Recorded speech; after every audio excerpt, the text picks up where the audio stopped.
Well, hello again. This is John Lavin for Simply Awake, and I'm just going to try to introduce my work overall to you. What is my work about? Who even cares, right? Okay, I better tell you what it's about so maybe you can care or not.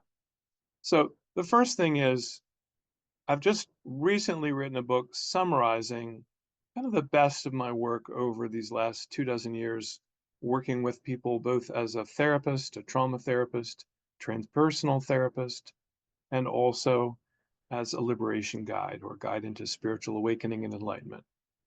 So I want to give you what I consider the sort of the big picture, how I got here, and why it matters to you. What I've been learning through many years working with many different people is that there are some commonalities to both the psychological path to wellness and the spiritual path to awakening.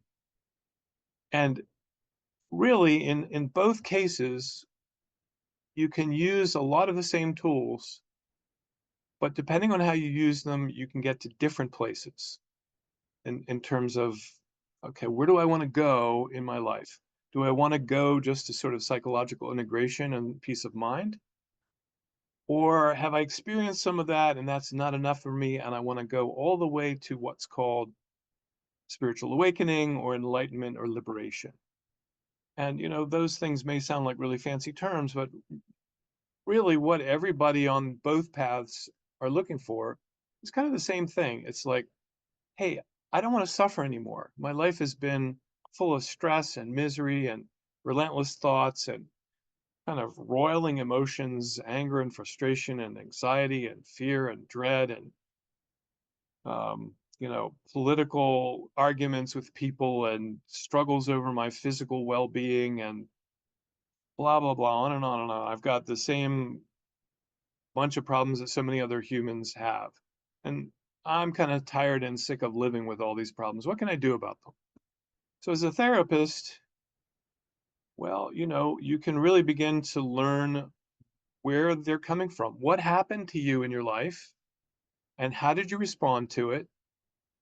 And how did that response become a set of beliefs and even sort of habitual emotions and even habitual physical habits and responses that might have worked back there in that sort of beginning origin, where everything looked like a rectangle. You make yourself look like a rectangle to go along with it. But now you're living in the world of the circle, and the rectangle doesn't fit very well anymore. And so, what we're doing as therapists and also as teachers of enlightenment is really helping people move out of their human suffering and into a state of natural contentment, peace, freedom, love, and truthfulness. The Hindus say that that's your actual true nature.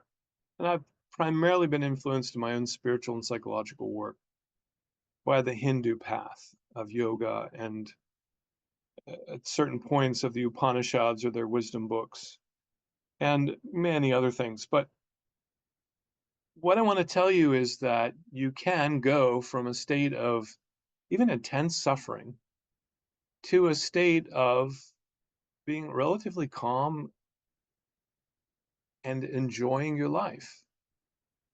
And the big picture is that if you learn to master how to be a human being, you can either gain psychological health or you can go all the way to spiritual liberation. And so my work is really about teaching people the basic human skills that we never learned growing up. The first one is that we do all this thinking, but we never look at whether the content of our thoughts is true or not. And typically, 90 to 95% of the content of your thought is untrue in some way or another. Or to be said more plainly, you can treat it like a lie. And golly, whoever teaches us that, they don't even teach us in school that we should even question our own thoughts. We are certainly not ever taught to question the teacher's thoughts or the textbook. We're supposed to just believe that it's true because they tell us. And so right away, when I start working with people, most important thing is to start becoming aware of, hey, you're thinking all these thoughts, and a lot of them are false. And guess what happens when you think false thoughts? It's very similar to what happens when you speak a lie out loud to a lie detector machine. Why does a lie detector machine work? It works because you're hooked up to a machine that measures physiological responses to telling the truth versus telling a lie.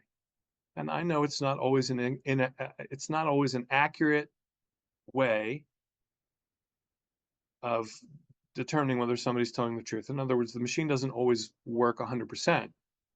But the very fact that they can hook you up to a machine that can register a physiological response to speaking a lie gives us a lot of information. And the biggest bit of information is that that speech, whether it's out loud to somebody who's recording it and recording your physiological responses on the lie detector machine, whether you speak that out loud or it's just reverberating inside your head in what we call thoughts, the thoughts, if they're false, whether they're spoken out loud or internally, are going to have a physiological impact on your body. In other words, your body's going to feel a certain way, and that's going to be different whether you tell the truth or whether you tell a lie, which is kind of like, oh, wow, how is that possible? And here's the other thing. In terms of your emotions, if your mind is telling you lies that you're believing, your emotions are generally going to be similar to what would happen if you tell a lie to a lie detector machine.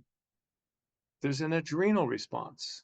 That means you're going to feel jittery, nervous. Your pulse is going to go up.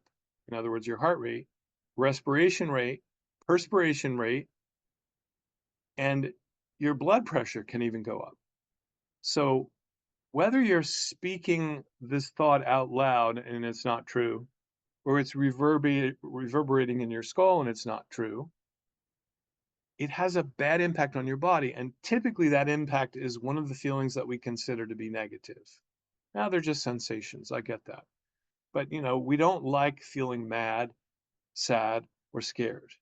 Those three emotions are often the ones that we're dealing with every day in our lives. And a lot of them are generated by thoughts that are false or that are lies, which is like, what, really? Yeah, really. Test it out. See for yourself. And so in my work, I begin to work with thoughts and feelings because that's really what has most of our attention most of the time.